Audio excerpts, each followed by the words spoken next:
Olá, nosso painel regional de hoje está começando e hoje a gente vai conversar com Mayra Costa, ela que é médica neurologista. O nome completo é Mayra Rosana Gama de Araújo da Silva Costa. Ela é formada em medicina pela Universidade Federal de Alagoas, possui residência médica em clínica médica no Hospital Universitário Pedro Ernesto da Universidade do Estado do Rio de Janeiro, residência em neurologia na PUC Campinas, tem especialização em eletroneurofisiologia pela Unicamp e pós-graduação em dependência química pelo Instituto de Psiquiatria da USP aqui de São Paulo.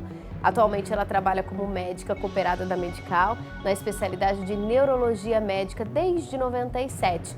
Ela é uma médica concursada da Prefeitura Municipal de Limeira desde 98 e atua na rede de saúde da cidade como neurologista e também ali, pela Prefeitura Municipal de Campinas desde 93. Quer dizer, tem uma vasta experiência, um currículo enorme, por isso é um prazer gigante a gente estar recebendo você hoje aqui para falar desse tema, desse assunto tão delicado que é a dependência química, né?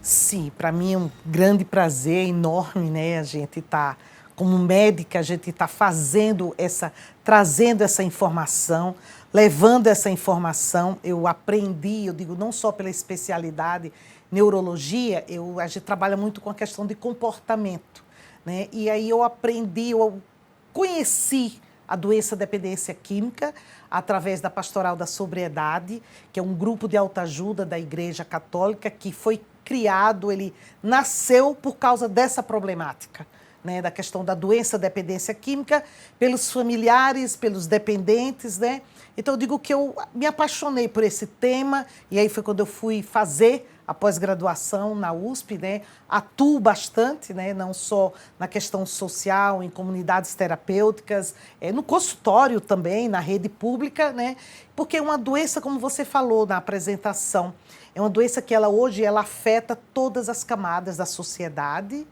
e todos os setores e todos os níveis sociais, educacionais, trazendo todas as problemáticas, não só a problemática da saúde física, mas da questão quando você vai para a questão da saúde mental, comportamento, quando você fala da violência, quando você fala da família, quando você fala da parte educacional. Então, ou seja, é uma doença que ela é adquirida e que hoje ela penetra em todos os níveis da sociedade, do indivíduo, de uma forma geral.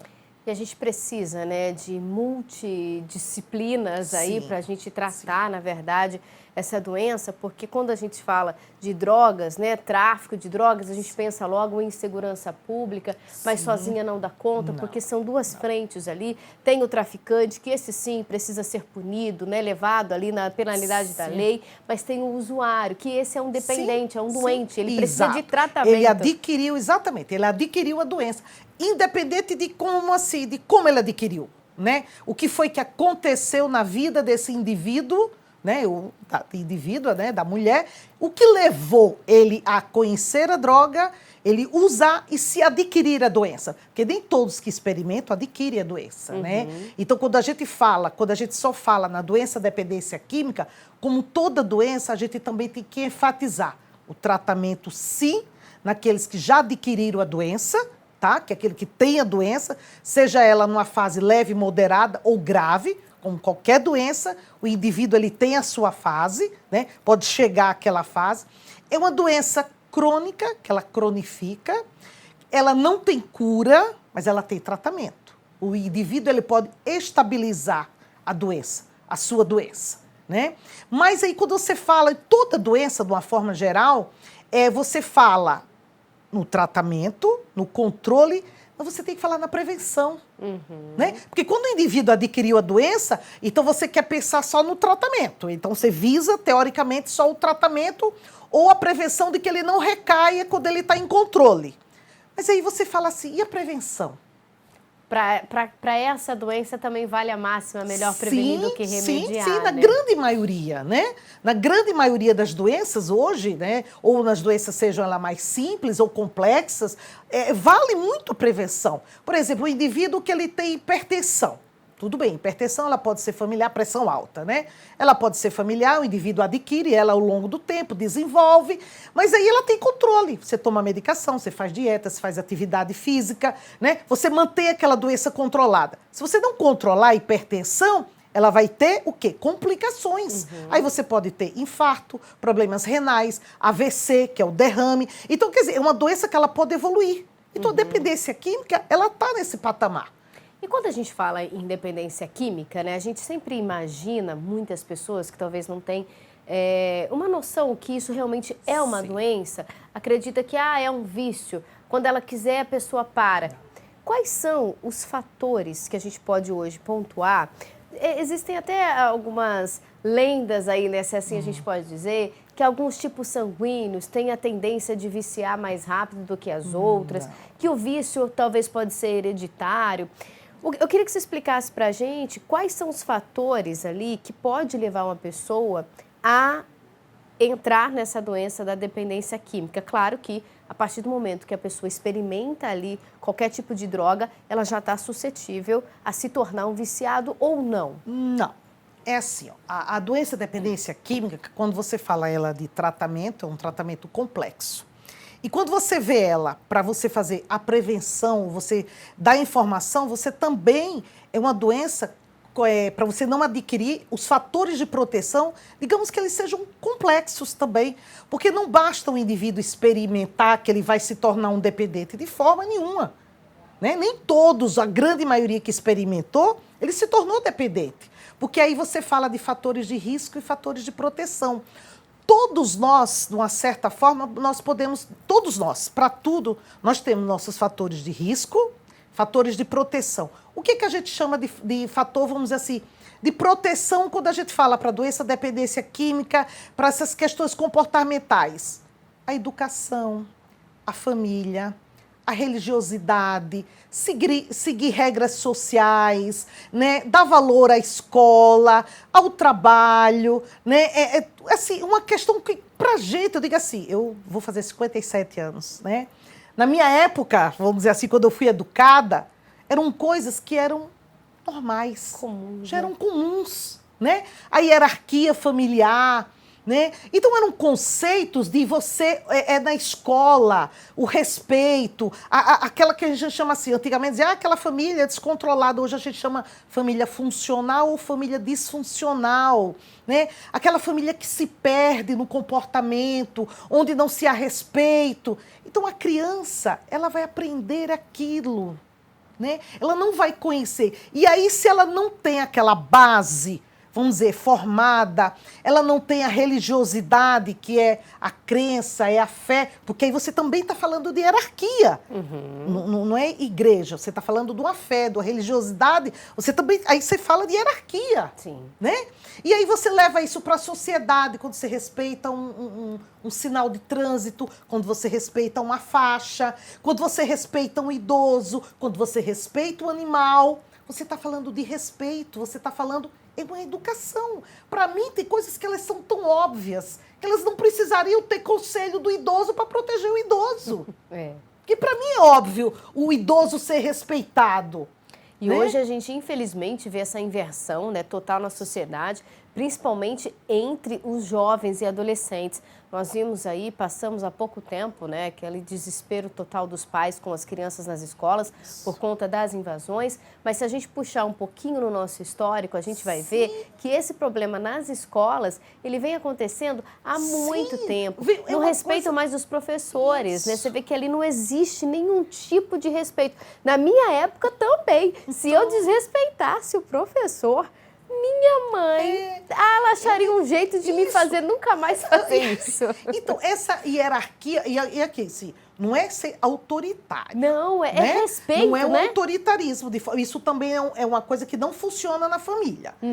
Ter aquele pai que a gente também via muito, né? O autoritarismo. Não é medo, é respeito, né? É respeito, né? Então, todos esses fatores, quando você leva, por exemplo, aquela criança que ela é curiosa demais. Sim, a criança ela tem que ser curiosa. Porém, uma curiosidade com limites, uma curiosidade para ela obter informações adequadas. né?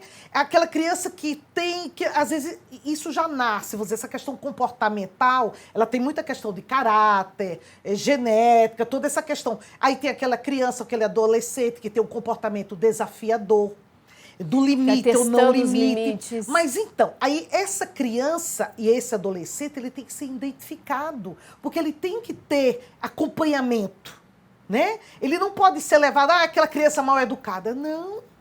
Ele tem que ter essa visão, a escola, a família tem que ter. E aí essa criança ou esse adolescente, ele tem que ser acompanhado. São pessoas, são indivíduos, né, a gente pode dizer assim, porque a gente inclui daí homens e mulheres, sim, né? Sim. Que tem talvez uma tendência a desenvolver a drogadição ou o uso do álcool. Isso a gente chama de perfil, né? Quando a gente, você atende o dependente e que ele tem a sua droga de preferência, ele pode usar todas, né? Ele ter a dependência maior, mas geralmente, na grande maioria, o perfil dele, ele tem a droga de preferência, né? Então, você tem o perfil do usuário de maconha, tem o perfil do usuário de cocaína, tem o perfil do alcoolista. Então, você traça, entre aspas, o perfil, porque isso você avalia o indivíduo de como ele experimentou, qual foi o caminho dele, o comportamento, por que ele chegou até ali, né? E aí, às vezes, ele já usa tudo, ele já experimentou tudo, mas ele tem o perfil da droga de preferência dele. Então, isso é comportamento.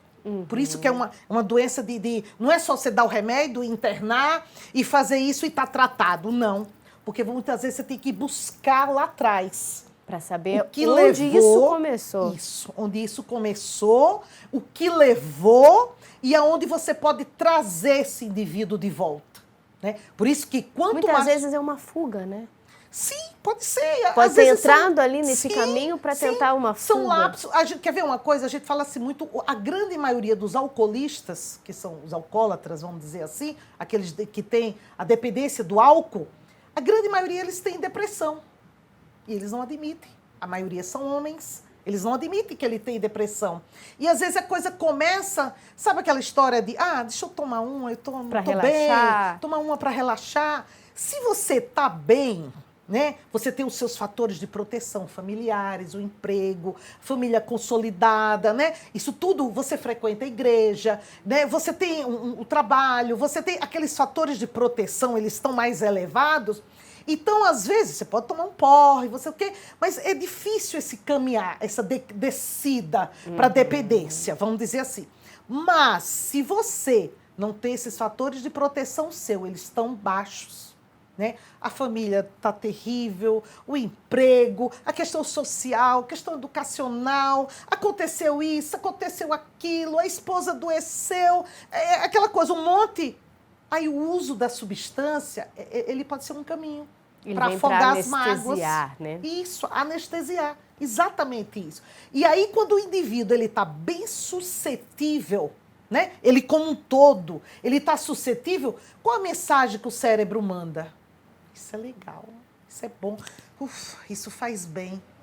E aí o indivíduo, ele toma, ele pode ir tomando, o cérebro já manda mensagem para ele. Né? Se ele está triste, se ele é alguma coisa. Estou precisando daquilo. Isso. É uma mensagem. É o que eu falo, por isso que não é, a gente brinca, não é safadeza, não é doença. É mecanismo cerebral, isso acontece no cérebro. E o cérebro manda mensagem. E aí você vê a parte física sua, vai o quê? Usar. Isso se faz através, que eu digo, através dos nossos sentidos. Seja pelo olfato, paladar, audição, tato, visão. Você fala, nossa. Aí o cérebro faz... Aí você olha assim e fala, eu vou beber. E cada vez mais jovens, crianças inclusive, estão sendo aí drogadas, né? Ou por álcool, ou drogas mesmo, drogas sintéticas, enfim, tantas drogas que estão aparecendo por aí. Mas agora a gente tem uma notícia recente, inclusive, que pode ser aí talvez mais uma ajudinha, né? Mais uma arma nessa batalha tão difícil. A UFMG, a Universidade Federal de Minas Gerais, desenvolveu a vacina Calix-Coca, que é um imunizante que atua contra a dependência do crack e da cocaína. Essa vacina, segundo a universidade, pode auxiliar a proteger bebês de pessoas gestantes, no caso, que a mãe, né, seja usuária, e que fazem aí o uso das drogas para a criança não nascer com a dependência e já na abstinência, porque isso acontece e é muito triste de se ver. E essa universidade, inclusive, está como finalista ao prêmio do Euro Inovação da Saúde. A senhora acredita que essa vacina pode realmente, nesse caso dos bebês, a gente sabe que ela pode ser eficiente, porque é triste, né? Eu já vi, já presenciei, já noticiei bebês com abstinência de droga por conta do que as mães usavam. É muito triste isso, né? É assim, além da abstinência em si, que aquele bebê, né, ele pode ter crises convulsivas, ele vai fazer uma síndrome de abstinência, né? Mas vem a questão da má formação, né? Toda a má formação cardíaca, cerebral. São crianças que você muitas vezes vai dar o diagnóstico sindrômico, mas não é uma síndrome genética. Aquela criança que vai mal na escola, a criança na questão comportamental, porque o sistema nervoso central, né, ele começa a ser formado na primeira semana de gestação, que a gente chama do tubo neural. Né? Então, os primeiros 3 meses da gestação, eles são importantíssimos, não que os outros não sejam, né? Pelo amor de Deus. Está tudo ali, e você imagina milhões de mitoses ali o tempo todo, multiplicando, formando, né? E o tubo neural é na primeira semana. E aí você imagine essas células que estão em franca multiplicação, sendo agredidas por uma determinada substância, seja ela qual for. Em especial, aquelas que provocam, que são neurotóxicas, como, por exemplo, o álcool é a substância mais neurotóxica que existe, ou seja, aquela que destrói neurônio, tá? E aí a cocaína e o crack, nem vamos falar, né? E essa vacina, a senhora acredita que pode realmente vir para colaborar? Sim, sem dúvida, sem dúvida. A gente que acredita que tem a questão do tratamento, né? Sim. A vacina que venha que seja para minimizar, que seja para, se o indivíduo curar, eu acho que ainda estamos longe de falar de cura da doença da dependência química, que ainda nem temos a cura da AIDS, mas temos o controle. Isso veio com o coquetel, né? Com toda aquela medicação, que o Brasil, nós somos exemplo mundial, tá? Para alguns cânceres, nós temos controle através de medicações e tudo mais. Então, acredito que a dependência química está se investindo, que não seja pensando em cura, mas se pelo menos controlar. O indivíduo tiver controle do uso da substância, porque que não é só usar, né? É tudo que você pode fazer durante o uso, quando você fala da questão comportamental, quando você fala de violência, de briga, de abandono de emprego, de violência doméstica, do trânsito, a questão comportamental, e quando você fala de comorbidades físicas, né? Como você pode risco de AVC, alguns tipos de câncer, infarto do coração, morte súbita. Através do uso de determinadas substâncias, você pode trazer comorbidades de adquirir outras doenças. E a gente observa a cada dia que passa a necessidade, né, dessa evolução no tratamento, em busca da cura, né, da drogadição, porque a gente vê, por outro lado, a evolução das drogas. Hoje a gente tem a tal da K9, que maconha sintética, que quando a gente vê aquelas imagens, né, parecem zumbis, as pessoas perdem totalmente o controle. Né? E é uma droga nova, recentemente descoberta, pelo menos pelas autoridades, né? Difícil de ser detectada, mas que está aí para todo mundo usar, quem quiser usar. E ela, pelo que a gente observa, né, pelo que a gente viu pelos estudos até agora, ela tem um potencial de vício muito mais alto. Isso que a gente chama de adicção rápida, em pouco tempo, em pouca quantidade, o que antes isso aí a gente só atribuía ao crack, que era uma adicção mais rápida, em pouco tempo de uso, tá certo? Vem aí a maconha sintética, e aí eu que eu digo assim, a indústria, né, a tecnologia, ela é... Para todo mundo, né? E aí quem usa para o bem, quem usa para o mal. Né? Aí quando você, voltando um pouquinho, porque assim, quando a gente falando aqui um pouquinho, eu gosto sempre de levar, quando você fala da dependência, porque as pessoas, elas só veem a dependência, aqueles que estão em situação de vulnerabilidade de rua. Aqueles não são a maioria. A Cracolândia. Não. Aqueles ali são os pacientes em situação grave daquela doença. Mas a maioria está no nosso convívio. Tá trabalhando dentro de casa, estudando, ou deveria. Só que ele vai se perdendo, ele perde o controle. E a doença vai piorando a sua gravidade. Ele podendo chegar naquela fase de gravidade, né? E aí, quando você leva isso para o álcool, e você leva, que são as drogas permitidas, você leva isso para o cigarro, o tabaco. Houve políticas públicas excelentes com o tabaco. Nós, no Brasil, fizemos isso na curva do tabaco, as doenças atribuídas ao uso do cigarro, né?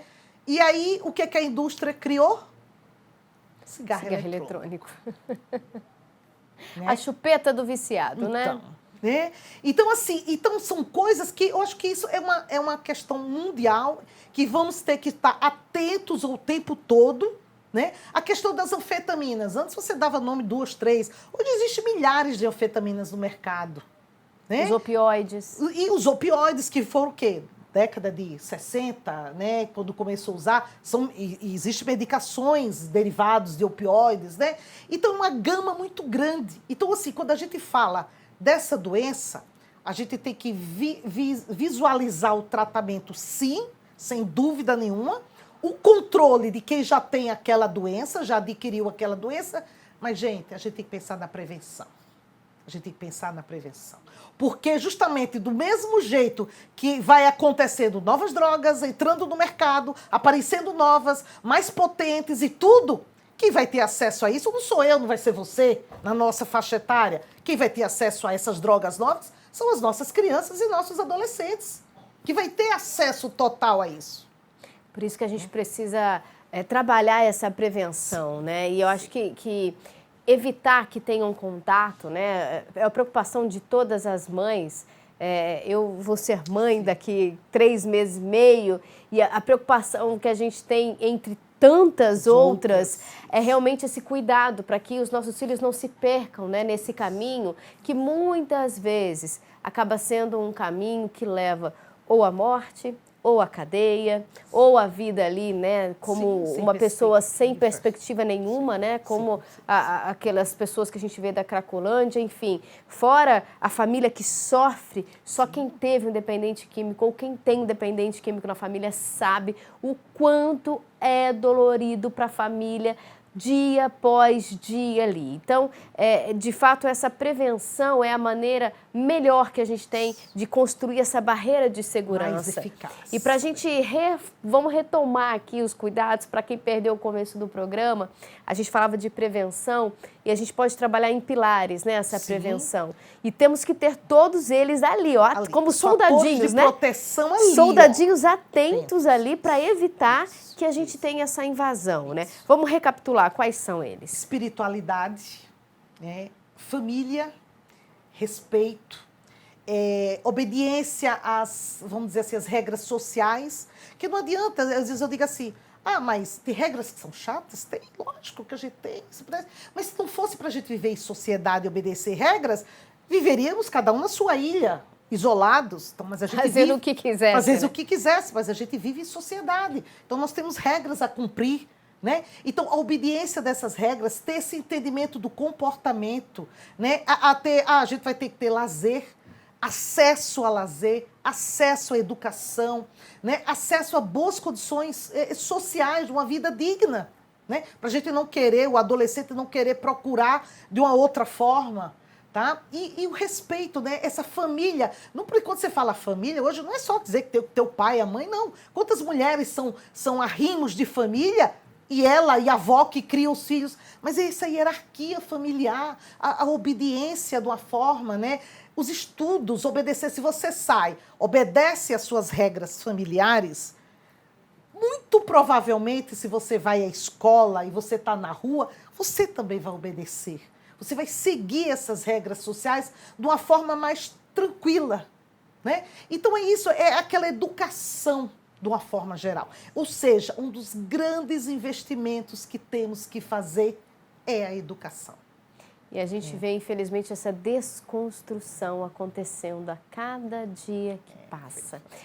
A gente está em declínio, né? Pelas redes sociais, por muitas teorias que surgem a cada dia que passa, de que não precisa ser assim, pode ser daquele outro jeito, não tem problema. Se te faz feliz, tá valendo. Essa é a pior frase, né? Não, Se te faz importante feliz... é ser feliz. Opa. Não é bem Opa. assim, né? Essa não é uma frase que alguém que te ame diga pra você. Abra seu olho, viu? Não é só porque você tá feliz, você pode fazer o que você acha que vai te trazer felicidade. Não, a gente precisa ter limites, a gente precisa ter regras, e isso é a família que tem que nos trazer, Sim, não é a sociedade, né? Começa em casa. Sim, sabe aquela coisa quando a criança começa a andar que você fala assim, olha, não coloca o dedinho ali na tomada, não pega a faca que a faca corte, me dê essa faca para cá. Isso aí você não pode subir, porque se você subir você cai. É isso, é um princípio básico, ela começa dentro de casa. Não é autoritarismo, não é imposição, De jeito é nenhum. respeito. Eu falo que às vezes as pessoas têm dificuldade de entender qual é essa diferença. A diferença. Ou parte, né, para um pai e uma mãe extremamente autoritários. Autoritário, Isso não vai resolver nada, porque Não. eles vão fazer tudo escondido. Ou aquele pai, aquela mãe que você tem realmente o respeito. Eu falo que eu, graças ao bom Deus, tive um belo exemplo e tenho respeito pelos meus pais. Nunca fiz nada que pudesse magoá-los, não por medo de apanhar, porque eu não apanhava, mas por medo de deixá-los tristes, de deixá-los chateados pela aquela consideração que existia entre a gente e existe até hoje. Então, isso é o que a gente fala da família que funciona. Que existe o não, que existe o sim, que existe a conversa, que existe o que é adequado, o que não é, até onde eu posso, o que eu não posso. Eu sou sua mãe, eu sou seu pai, eu passei por isso. Olha, ali tem um precipício. Eu quase caí. Então, eu, como sua mãe, eu não quero que você caia. Então, se a minha mãe está falando isso é um respeito. Eu vou ouvir a minha mãe. Né? Porque aí vem os comportamentos desafiadores. Tem gente que vai à última consequência. Mas se eu tenho que o meu filho é desafiador, tem aquele comportamento, eu tenho que buscar ajuda.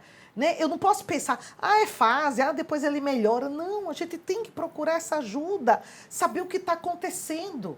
E para a gente finalizar aqui, até deixar um recado importante para os pais, né, que estão assistindo a gente, que às vezes pode perceber que algo está acontecendo com seus filhos e eles se perdem, não sabem o que fazer, bate o desespero, vem aquela vontade de você bater, amarrar, prender dentro de casa. O que esses pais podem fazer para evitar que os filhos caiam nessa doença? Você tem que acompanhar seu filho, você tem que conhecer o seu filho. Você não pode achar que o erro é o filho dos outros. De repente, é teu filho que está errado. Seu filho que não teve um comportamento adequado. E não existe culpa. Então, nossa, mas não foi isso que eu ensinei. Não, porque existe a questão da personalidade do indivíduo. Que ele também nasce com a personalidade dele. Ele pode ser moldado, educado, mas ele tem a personalidade dele. E aí você está atento aos comportamentos, atento àquilo que a escola falou, atento àquilo que a igreja, por que ele mentiu, por que ele está mentindo, por que ele mudou o comportamento. Você tem que conhecer, você tem que saber até onde seu filho pode ser capaz ou não capaz de fazer. Né? Mas para isso você tem que conhecer, para você chamar ele para conversar. E aí vem a questão do respeito e não medo. Aí ele conversa com todo mundo, só não conversa com o pai e a mãe porque ele tem medo. Não, isso não é uma parceria, não é uma relação saudável, familiar, porque você tem medo. Você não fez ali, você não falou. Aquela criança que é introspectiva, né? Ela fala para todo mundo, ela tem um amigo, ela conversou com o padre, com o pastor, com o professor, mas em casa ela não conversa. Opa. Precisa, né, ter um canal aberto, né? Você tem. E você tem que ir buscar. E aí vem a questão da ajuda profissional também. Quando nessas coisas assim, normais elas começam a não adquirir resultados, e aí vem a questão do médico, da psicologia, de ir na escola, saber o que está acontecendo, né? Para você entender e você realmente procurar ajuda para ajudar o teu filho. A prevenção está nas nossas mãos. E isso é o que mais importa. A gente tem, por outro lado, um vasto caminho cheio de armadilhas para os nossos filhos, mas o que importa saber é que a prevenção, a maneira que a gente tem de proteger nossos filhos, está aqui, nas nossas mãos. É o amor, é o respeito, é a religiosidade, tudo isso que você passa para o seu filho. Então, você mãe, você pai, que às vezes tem aí esse medo, comece a pensar dessa maneira. Comece a realmente ali cercar de todos os cuidados, aumente os pilares de proteção dos seus filhos, que eu tenho certeza que vocês vão colher bons frutos lá na frente. Bom, a gente ficaria aqui um tempão conversando desse assunto, né? Com certeza, com certeza. Mas infelizmente o nosso tempo está acabando, ainda mais com esse sotaque gostoso dessa lagoana. Daria pra gente ficar um tempão aqui. Mas muito obrigada pela presença aqui no nosso painel regional, doutora. Né? Estou à vontade e estou, como é que se diz, à disposição. Tá certo. E as portas... portas... outras tratativas, outras conversas, né? E as portas aqui da Rede Família estão sempre abertas, viu? Obrigada a todos. Por passar esse conhecimento pra gente. Obrigada.